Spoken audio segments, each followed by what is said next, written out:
Reincarnation. What does reincarnation mean to you? Do you think there is such a thing? How many lifetimes are you aware of have lived before? 1, 2, a dozen, 100, 1,000?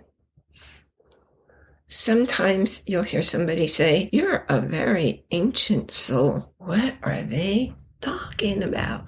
I'm Reverend Bierman. Welcome to the Let's Get Metaphysical show, connecting heart and mind. We take you beyond your 5 senses, melding the invisible forces driving your life in each moment. If you're looking for your next step on the path into the unseen, you are in the right place at the right time. Let's get started. When you read through the metaphysical literature, you will discover that who you really are is a spirit, a divine spirit that was never born, that never dies, but lives perpetually and forever, and is a party to all the lifetimes that you have. Let me explain this in terms that will become a little more clear for you.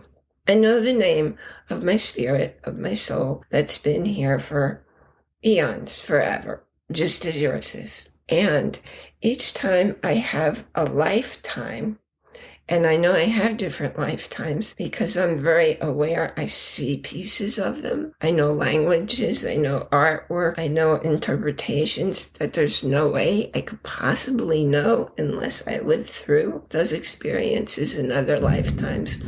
Let's say that each lifetime is the vehicle that gets me from the beginning of that lifetime to the end of that lifetime.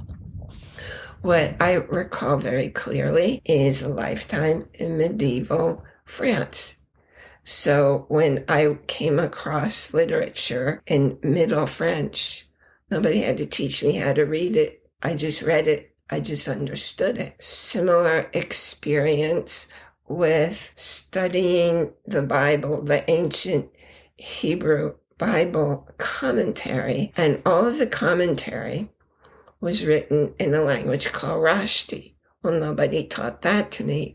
I could just read it and I could just understand it. I have a great love for all things Chinese, for the artwork, for the food, for the architecture, for the whole culture and everything that's a part of it. In fact, one of my Chinese friends at one time said to me, "You're more Chinese than I am," because I love all those aspects. I know I saw parts of my lifetime in the biblical times. I know I saw part of my lifetime in the Chinese situation, and I definitely saw part of the lifetime in the Middle French. So I'm getting from point A to point B. In each of those lifetimes, I'm picking up talents, I'm picking up knowledge that there just wasn't another way for me to know, to discover, for it to be clear without anybody explaining or teaching it to me. Same thing happens to you. Stop and think about your life right now. What kind of knowings do you have? And nobody taught it to you. And you never read a book to learn it. You never took a course to learn it, but you know it.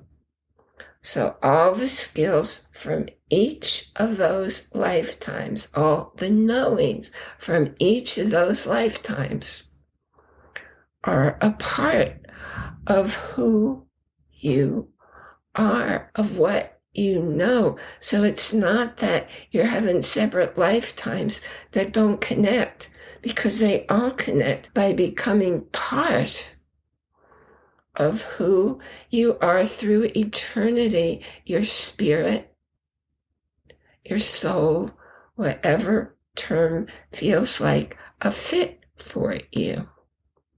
Now, you heard me mention the word knowings. So there are beliefs, and I know I've spoken with you before about beliefs, because you can't possibly manifest something unless you believe it's possible.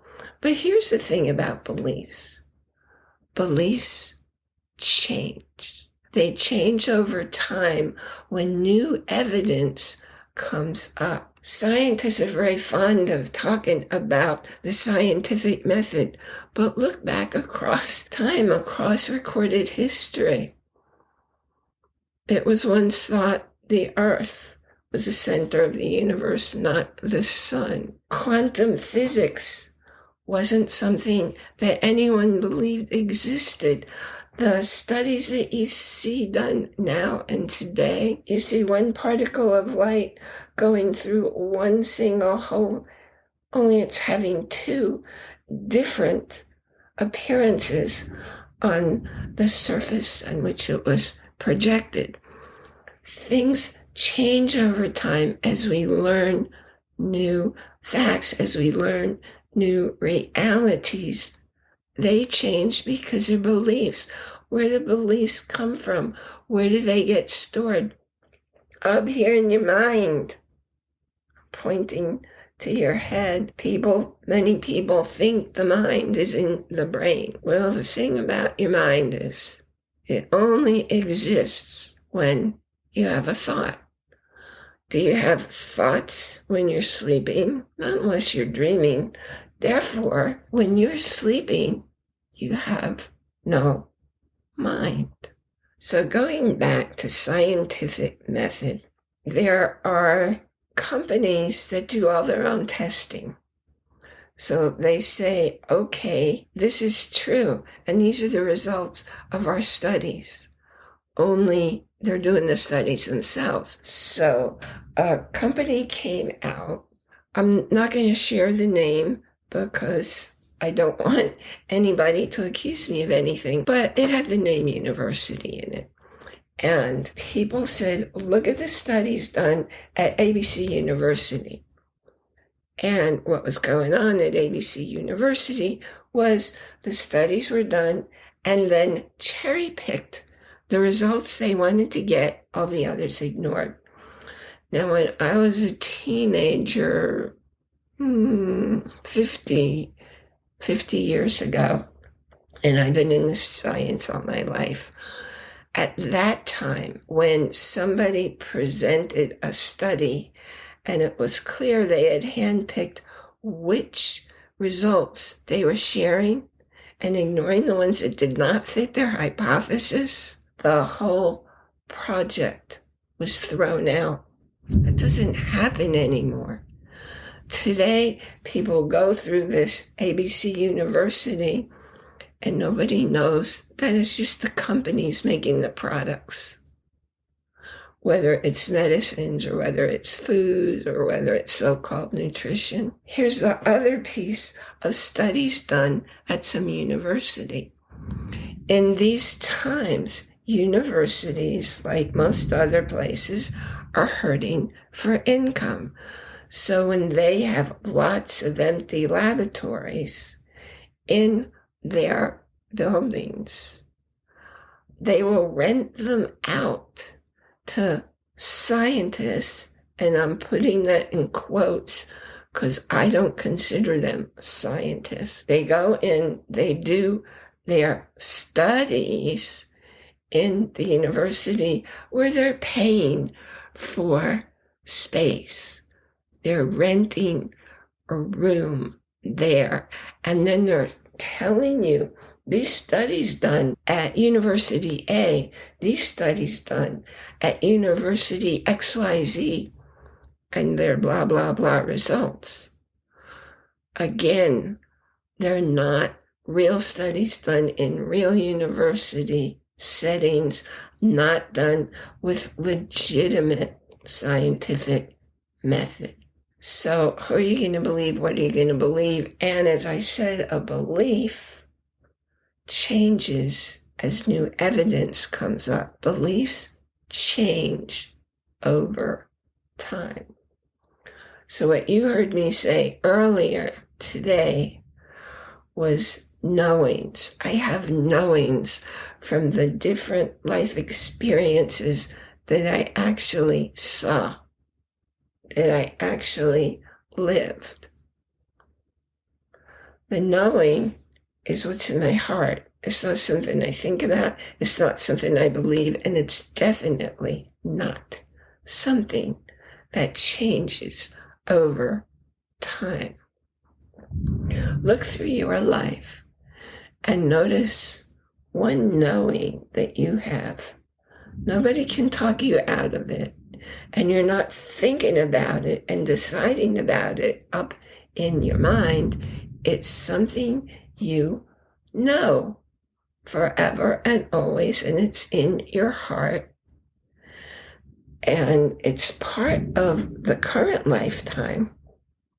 But then it gets consumed by your soul, your spirit. So you have all this reliable, never changes information, knowings going on, all adding up to who you get to be in the world. I am Reverend Allie Bierman, and I thank you so much for joining us here today for the Metaphysical Show. Go ahead and download our short piece, How to Take Your First Steps on Your Spiritual Path. So it will help you to have a different understanding from a different aspect, from a different perspective of what spirituality means. Spirituality is definitely something individual. It's your interpretation that you are knowing in your heart, and you can get some guidance from how to take your first steps on your spiritual path. That link and all links will be in the show notes. Join our Facebook group. In the Facebook group, you'll get to see the extras I put out besides just this. I like to make shorts or short videos or little extra pieces to share. You can ask questions when you're in the Facebook group. And please tell me in there or send me a message through Facebook or through the link that is in the show notes how to contact me. If you're interested in joining my club, ALITLC Club, and by joining the club, you're going to get extra information. Part of the ALITLC Club is joining me for occasional webinars and definitely for a live interactive video call, but it's only for members. I'm glad I'm inside. How about you? You can listen to or watch any episode of our show. We're in our 4th season now, so there are lots there to choose from on the show website. That link also is in the show notes. And remember, Audible has a very special gift for you.